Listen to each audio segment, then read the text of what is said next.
Can drinking coffee or tea lower your risk for dementia or cognitive impairment? A new study in JAMA followed over 130,000 people for up to 43 years.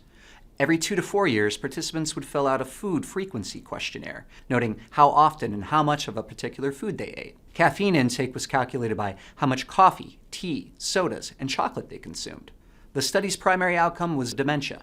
Cognitive decline was a secondary outcome. The study found that higher caffeinated coffee and tea intake was significantly associated with lower dementia risk and modestly better cognitive function.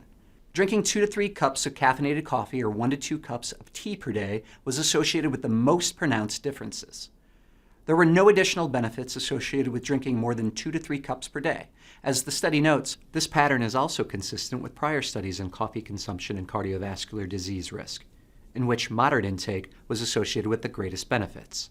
However, the authors note that previous studies typically haven't differentiated between caffeinated and decaffeinated beverages, while this study suggests that it is caffeine that specifically may be the primary neuroprotective agent. It's important to keep in mind that this was an observational study, not a randomized clinical trial, so it doesn't necessarily mean that drinking coffee or tea prevents dementia, and the study had important limitations, for example, relying on self-reported dietary patterns. It also didn't differentiate between types of tea, black, green, or herbal, and coffee characteristics, dark versus light roast, or preparation technique. So while the results are promising for those who enjoy drinking coffee and tea, more research is needed to understand how caffeine may impact long-term brain health. Go to this article to learn more.